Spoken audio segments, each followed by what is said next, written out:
Hello everyone, welcome back to our opening series. Today we are going to discuss one very ancient opening. Yes, this opening belongs to the past masters like Paul Morphy, Zukertort, Anderson, even the first world chess champion William Stennis. And I have analyzed their games on my channel. You can check out those games also. There are two playlists related to the Paul Morphy's game and William Stennis game. Do check it out. I have given the links in the description as well as in the I section above.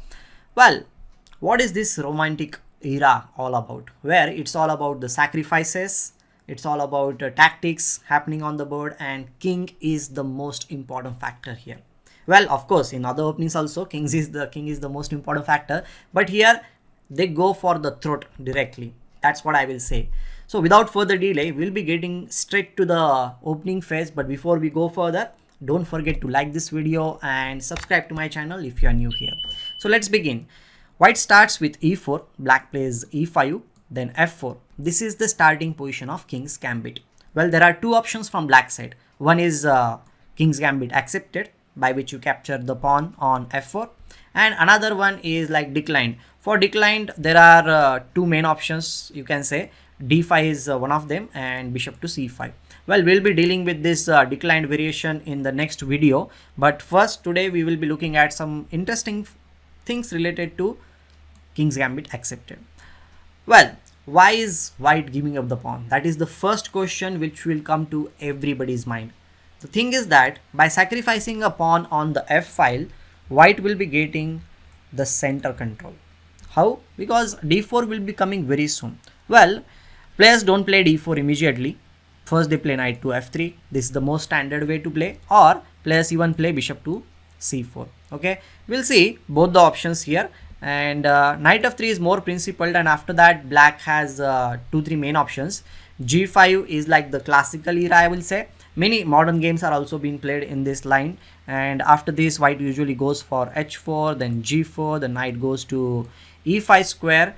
And what if I tell you that there are certain interesting lines where white actually gives up the knight on f3 only, like for the sake of getting some activity. Yes, players have played like that in past, okay, but okay, we will not see that thing today. Knight e5 is the main line, and now if d6 is played, then knight will capture on g4, then maybe knight to f6, and then we can capture knight f6, queen f6, and the game goes on. Knight c3, the bishop will be moved somewhere on c4 square.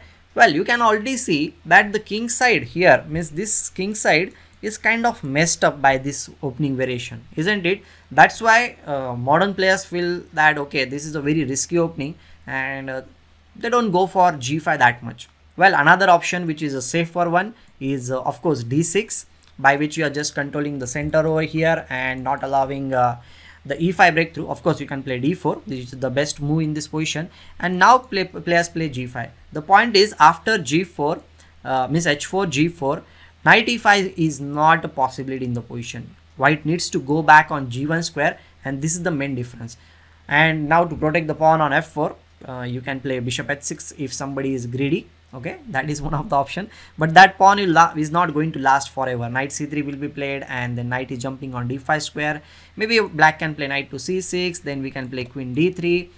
Well, the preparation is to long castle on this side, okay, but not exactly right now. We need to wait for a while. Here white players play a3 in order to stop knight to b4, and black might play knight e7. Then okay, you can go for knight e2, followed by this knight will be attacking the pawn on f4, and you will be safe and sound, nothing to worry in this position. Okay, so from white side, the main thing is that you should just understand this thing, that center control is a very important factor. Another best option from black side is not to play d6, but actually to play d5, which is actually one of my favorite weapons, you can say. d5 actually just opens up the position, and black also gets lot of play here in this situation. Knight f6 will be played, then bishop c4, maybe a possibility just to support the pawn, or another possibility is also there to play bishop to b5 check. By playing like this, you are forcing your opponent to give up the pawn, because if you play, let's suppose bishop d7, then the pieces will be exchanged, and white is kind of okay. You can play c4, knight c3, castles, and the game will go on, right? White will be in much more favor, but black players in this position usually go for c6 move. By sacrificing a pawn, they get a lot of play after this knight into c6, you can already see that black's pieces are coming in the game quite quickly. Of course, white is also getting his pieces. Now you can play d4, then bishop to d6, and then you castle, black also castle, and now this is the game. You can say this is the game. So this is one of the thing. So bishop c4 is another idea to stop this d5 breakthrough. And now black players play knight f6, knight to c3, and then c6. Of course, the idea is to play d5 in this position. And if you play d4, then bishop d4 first, because d5 you want to play, but the knight is one who is supporting the d5 square.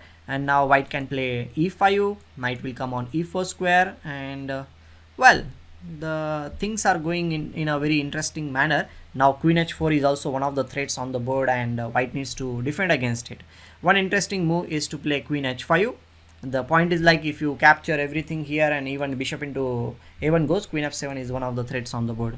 So to stop that thing, d5 is one of the moves, and ed6, and then castling will be done. The bishop is opened up and black is kind of fine in this position. Okay, so these are all the ideas which I am telling you. So remember about all these things. Now I will show you some pitfalls. Okay, means what if black plays in a wrong or white plays in a wrong way, what happens? Okay, so the first move which comes to the mind is b3. Okay, okay, one funny variation. Okay, never try king f2. This is a big blunder, because your opponent will give a check, then king f3 will play, then queen h5 check, and if you play g4 and you think that okay, I'm safe and all, but you are actually not safe. Here he will just simply capture this pawn, and then now your queen on d1 will be crying. It will be just lost. Okay, so don't try that thing. Another thing is there that okay, I was showing you b3. So then also the point is just to show you what happens if queen h4 check is given. Here king e2 if you play, that is like the best move, and it was actually played by William Stennis also. The point is, like, you are putting your king in the center of the board for the time being. Knight will be coming on f3 square, the queen will be kicked out, and then you will be pushing forward with d4 move. King will go to f2 square, and okay, your bishop will also come out, and this bishop will be maybe going to b2 square, or you can even capture the pawn on f2, pawn on f4. So this is also something which is very interesting variation. But king a2 is interesting, but what about g3? This also looks okay, right?